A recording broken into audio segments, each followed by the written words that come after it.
Friends ಎಲ್ಲರಿಗೆ ನಮಸ್ಕಾರ. Kannada life ಸ್ಟೋರಿನಿಂದ ಪ್ರತಿಯೊಬ್ಬರಿಗೆ ತುಂಬ ಧನ್ಯವಾದಗಳು. ಲೈಂಗಿಕ ಪರಾಕಾಷ್ಠೆ ತಲುಪಲು ಜಿ ಸ್ಟಾಪ್ ತೃಪ್ತಿಪಡಿಸುವುದು ಮುಖ್ಯವಂತೆ. ಗಂಡು ಹೆಣ್ಣಿಗೆ ಲೈಂಗಿಕ ತೃಪ್ತಿ ಸಿಗಬೇಕೆಂದರೆ ಲೈಂಗಿಕ ಪರಾಕಾಷ್ಠೆಯನ್ನು ತಲುಪುವುದು ಬಹಳ ಮುಖ್ಯ. ಗಂಡು ಹೆಣ್ಣಿಗೆ ಲೈಂಗಿಕ ಪರಾಕಾಷ್ಠೆ ತಲುಪಲು ಜಿಸ್ಟಿಕ್ ತೃಪ್ತಿಯಾಗುವುದು ಮುಖ್ಯ ಅನ್ನೋದು ನಿಮಗೆ ಗೊತ್ತಾ? ಹೆಚ್ಚಿನ ಸಂಬಂಧಗಳಲ್ಲಿ ಪತಿ ಪತ್ನಿಯರ ಡೈವರ್ಸ್ ಪಡೆದುಕೊಳ್ಳಲು ಲೈಂಗಿಕತೆಯು ಒಂದು ಕಾರಣವೆಂದರೆ ನೀವು ನಂಬಲೇಬೇಕು.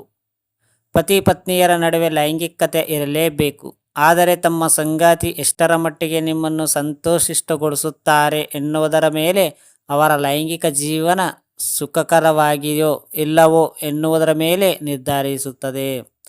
ಮಹಿಳೆಯರು ಲೈಂಗಿಕ ಪರಾಕಾಷ್ಠೆಗೆ ಹೆಚ್ಚು ಸಮಯ ತೆಗೆದುಕೊಳ್ಳುತ್ತಾರೆ. ಲೈಂಗಿಕತೆಯ ವಿಷಯಕ್ಕೆ ಬಂದರೂ ಪುರುಷರಿಗಿಂತ ಮಹಿಳೆಯರು ಲೈಂಗಿಕ ಪರಾಕಾಷ್ಠೆಯನ್ನು ಪಡೆಯಲು ಹೆಚ್ಚು ಸಮಯ ತೆಗೆದುಕೊಳ್ಳುತ್ತಾರೆ. ಪ್ರತಿ ಪುರುಷರಲ್ಲೂ ಅವರ ಲೈಂಗಿಕತೆಯ ಸಾಮರ್ಥ್ಯ ಭಿನ್ನವಾಗಿರುತ್ತದೆ. ಕೆಲವರು ತಮ್ಮ ಸಂಗಾತಿಯನ್ನು ಸಂತುಷ್ಟಗೊಳಿಸಿದರೆ ಇನ್ನೂ ಕೆಲವರು ಮಹಿಳೆಯರೆಂದು ತಮ್ಮ ಪಡೆಯಿಂದ ಅಲ್ಪ ತೃಪ್ತರಾಗಿರುತ್ತಾರೆ. ಪುರುಷರಿಗೆ ಕೆಲವು ನಿಮಿಷಗಳ ಕಾಲ ಲೈಂಗಿಕತೆಯ ನಡೆಸಿದರೆ ಸಾಕಾಗುತ್ತದೆ.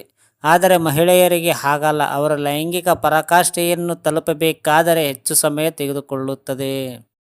ಸಿನಿಮಾವೇ ಬೇರೆ, ವಾಸ್ತವೇ ಬೇರೆ.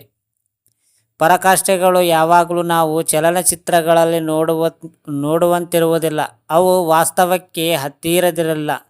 ಪರಾಕಾಷ್ಠೆಯ ಬಗ್ಗೆ ನಮ್ಮಲ್ಲಿ ಹೆಚ್ಚಿನವರಿಗೆ ತಿಳಿದಲ್ಲ. ಹಲವು ಸಂಗತಿಗಳಿವೆ. ಬರೀ ಲೈಂಗಿಕತೆಯ ನಡೆಸುವುದರಿಂದ ಮಹಿಳೆಗೆ ಪರಾಕಾಷ್ಠೆಯನ್ನು ಉಂಟು ಮಾಡುತ್ತದೆ ಎಂದು ನೀವು ಭಾವಿಸಿದರೆ ಅದು ನಿಮ್ಮ ತಪ್ಪು ಕಲ್ಪನೆ. ಹೆಚ್ಚಿನ ಮಹಿಳೆಯರಿಗೆ ಚಂದ್ರನಾಡಿ ಪ್ರಚೋದನೆಯ ಜಿ ಸ್ಟಾಪನ್ನು ಹೊಡೆದಾಗ ಸಂಭವಿಸುತ್ತದೆ. ಪುರುಷರಲ್ಲೂ ಜಿ ಸ್ಟಾಪ್ ಇದೆ. ಇದು ಕೆಲವೇ ಜನರಿಗೆ ತಿಳಿದಿರಬಹುದು. ಮಹಿಳೆಯರಲ್ಲಿ ಜಿ ಸ್ಟಾಪನ್ನು ಕಂಡು ಹಿಡಿಯುವುದು ಕಷ್ಟ. ಆದರೆ ಪುರುಷರಲ್ಲಿ ಜಿ ಸ್ಟಾಪ್ ಶಿಶ್ನದ ತಲೆಯ ಅಡಿಯಲ್ಲಿಯೇ ಇರುತ್ತದೆ. ಅಲ್ಲಿ ಹೆಚ್ಚು ಸೂಕ್ಷ್ಮ ನರಗಳ ಸಂಗ್ರಹವಿದೆ. ಇದನ್ನು ಫ್ರೆನುಲಮ್ ಎಂದು ಕರೆಯುತ್ತಾರೆ.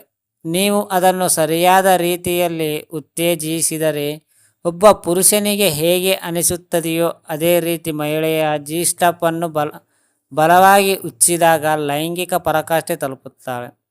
ಎಲ್ಲ ಪರಾಕಾಷ್ಠೆಗಳು ಒಂದೇ ರೀತಿ ಇರುವುದಿಲ್ಲ.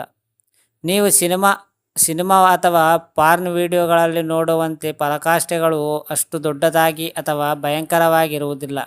ಹಾಗಾಗಿ ನೀವು ಪರಾಕಾಷ್ಠೆ ಎಂದರೆ ವಿಡಿಯೋದಲ್ಲಿ ತೋರಿಸಿದ ರೀತಿಯೇ ಇರುತ್ತದೆ ಎನ್ನುವುದನ್ನು ನಿಲ್ಲಿಸಬೇಕು. ಪರಾಕಾಷ್ಠೆಯು ಸಾಮಾನ್ಯವಾಗಿರಬಹುದು. ಅದು ಹೊರಗಡೆ ಕಾಣಿಸಿದಂತೆ ಇರಬಹುದು. ಪರಾಕಾಷ್ಠೆಯ ಮುಚ್ಚಿನ ನೋವನ್ನು ನಿವಾರಿಸುತ್ತದೆ. ಪ್ರತಿ ಬಾರಿಯ ಅಲ್ಲದಿದ್ದರೂ ಕೆಲವೊಮ್ಮೆ ಲೈಂಗಿಕ ಪರಾಕಾಷ್ಠೆಯನ್ನು ಪೀರಿಯಡ್ಸ್ ನೋವನ್ನು ನಿವಾರಿಸುವಲ್ಲಿ ಸಹಕಾರಿಯಾಗುತ್ತದೆ. ನೀವು ಪರಾಕಾಷ್ಠೆಯನ್ನು ಹೊಂದಿದ್ದರೆ ನಿಮ್ಮ ಮುಟ್ಟಿನ ನೋವು ಕಡಿಮೆಯಾಗುತ್ತದೆ. ಇದು ನೋವು ನಿವಾರಿಸುವ ಸಹಾಯ ಮಾಡುವ ರಾಸಾಯನಿಕ ಮತ್ತು ಸ್ನಾಯುವಿನ ಆಸಿಡ್ ಆಗಿದೆ. ಫ್ರೆಂಡ್ಸ್, ಈ ಸ್ಟೋರಿ ಅರ್ಥ ಆಗಿದೆ ನಿಮಗೆ ಏನು ಮಾಡಿದ್ರೆ ಏನು ಅಂತ? ಸ್ಟೋರಿ ಕೇಳಿದ ಪ್ರತಿಯೊಬ್ಬರಿಗೆ ತುಂಬ ಧನ್ಯವಾದಗಳು. Thank you so much universe.